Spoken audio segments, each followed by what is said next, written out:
Around Latin America, countries are becoming more and more vulnerable to organized crime. In Brazil, the past few months alone have seen violence kicking off in Rio de Janeiro and Bahia, and the federal government has even launched a military intervention at some key ports and airports to crack down on trafficking.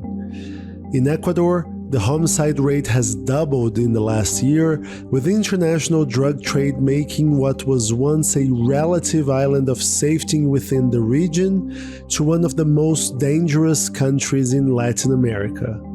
Amid this ramping up of organized crime, representatives from 13 Latin American countries signed the so-called Treaty of Brasília last week, formalizing the legal status of Ameripol, the police organization that gathers 36 police forces from 30 American countries.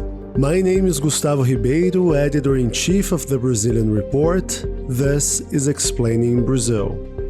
Ian Marshall is the Brazilian Report's Deputy Editor. Hi, Ian. Thanks for joining us again. Hi, Gustavo.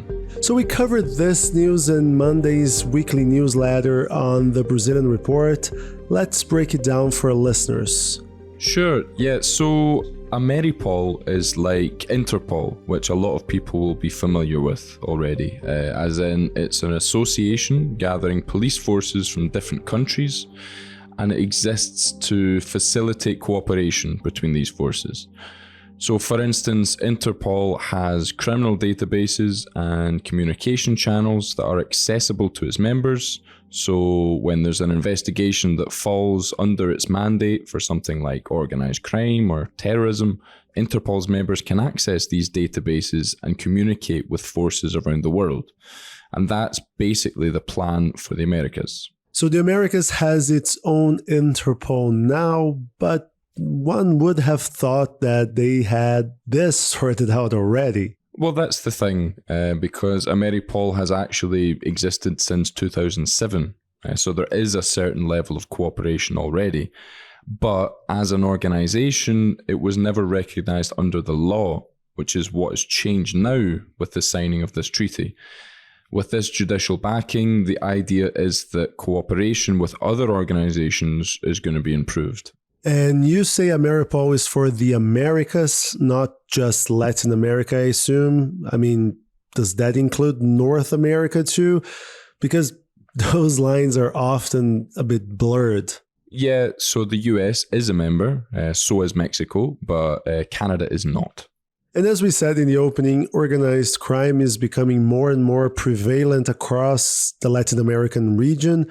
The UN Office on Drugs and Crime shows that criminal organizations are responsible for 30% of homicides in Latin America.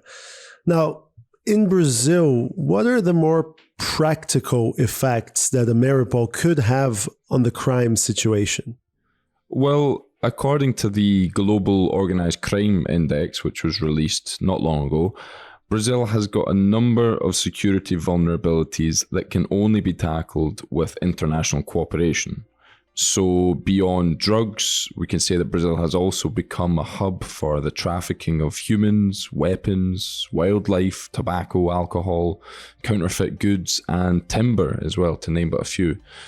And also international cooperation in law enforcement has been making the news here quite a bit, especially after the arrests of 3 men in Brazil suspected of having been recruited by Hezbollah. And we're gonna delve into that story in the second half of this podcast.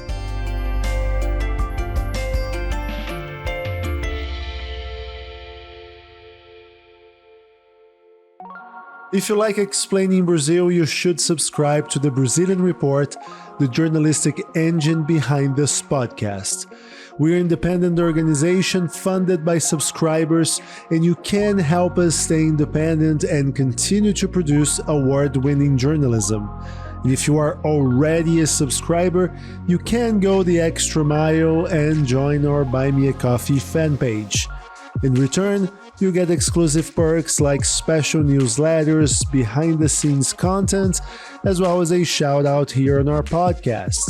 Today, I'd like to thank our Buy Me a Coffee members, Gabriel Luca, Andrei Novoseltsev, Tom Nolan, Marta Martins, Pan Ludwig, Leslie Seal, Caroline Hubert, Marky Hillary, John Thomas III, Luis Hans, Erwan Menees, Orlando Black, Steve Knapp, Aaron Berger, James Coney, Kars Vresvik, Alasdair Townsend, Peter Abrahamson, Jim Alfadejo, Marco Fryer, Miller Renascido, David Dixon, José Rose Stankovic, Emerging Market Muser, Yarden Iftar, Tanika Thompson, Anderson da Silva, Kat Kramer, Peter Suffering, Anna Lund, and someone who chose to remain anonymous. And our Buy Me a Coffee members come from all over the world, so please, if we're butchering the pronunciation of your name, do send us an email. And if you too believe in the importance of independent journalism and want to hear your name on our podcast, go to buymeacoffee.com/Brazilian Report and subscribe to one of the membership tiers. Click on buymeacoffee.com/Brazilian Report to learn more.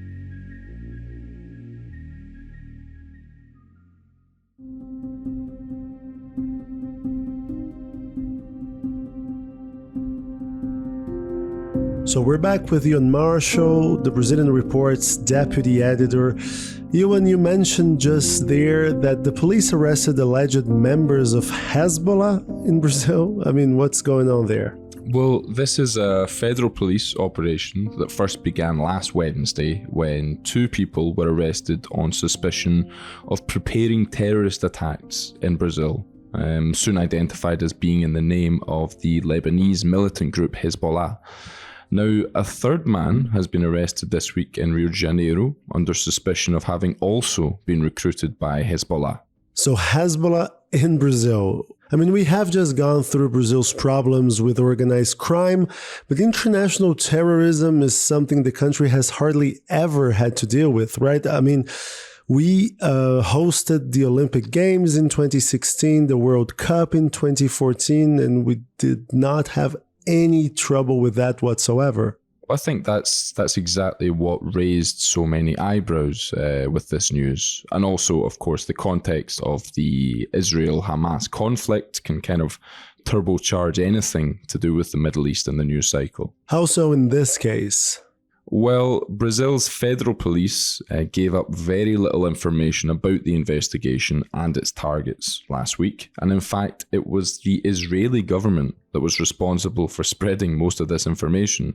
They revealed that the targets were suspected of affiliation with Hezbollah, and they were reportedly planning attacks against Jewish and Israeli targets in Brazil. And so, as we've been talking about police cooperation, does this mean that Israel was involved in the investigation in any way? According to them, yeah. A statement put out by the office of Benjamin Netanyahu said that terrorist attacks were foiled by the Israeli Foreign Intelligence Service, Mossad, Brazilian security services, and also other international agencies. And the names of other suspects have reportedly been put on the Interpol red list as well. But Brazil was not too keen on the way the Israeli government spread the news, right? I mean, Justice Minister Flávio Dino was raging on X, and he posted that, quote, "No foreign body gives orders to Brazil's federal police."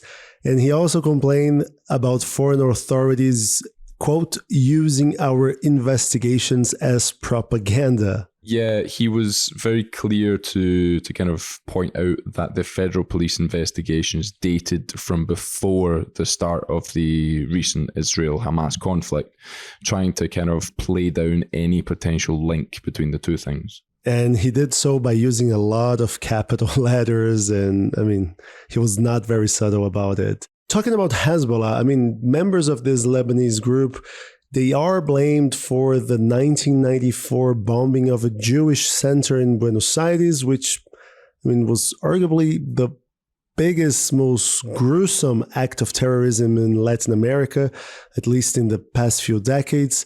But that was 30 years ago, and we haven't really heard anything since. Are the claims of terrorism well-founded? Well, Hezbollah, as an organization, has been active in South America for some time. mainly in what you call the triple border region between Brazil, Argentina, and Paraguay. But their business here has largely been organized crime related. So, looking to finance their own operations and not terrorism. For instance, they have a reported alliance with Sao Paulo's First Command of the Capital, or the PCC, a cartel that dominates the entire border region. According to investigations, the activities of Hezbollah members in the continent are largely connected to arms trafficking and contraband. And the US government once described the PCC as, quote, the most powerful organized crime group in Brazil and among the most powerful in the world. What kinds of links do they have with Hezbollah? Well, according to police documents, Hezbollah helped the PCC obtain weapons in exchange for protecting prisoners of Lebanese origin that were held in Brazil. And these same reports indicated that Lebanese traffickers linked to Hezbollah reportedly helped sell C4 explosives that the PCC allegedly stole in Paraguay. We'll surely be keeping an eye out for any further developments on that. Thanks, Ewan. Thanks, Gustavo. And if you like Explaining Brazil, please give us a 5-star rating wherever you get your podcasts. It takes only a second and it will help us reach a wider audience. Or better yet, subscribe to the Brazilian Report, the journalistic engine behind this podcast. We have a subscription-based business model, and your memberships fuel our journalism and keep us going and growing.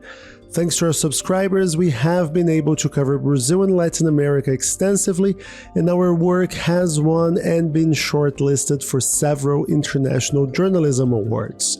More recently, our newsletters won the Best Newsletter Prize in the Americas from the World Association of Newspapers and News Publishers for a small or local newsroom.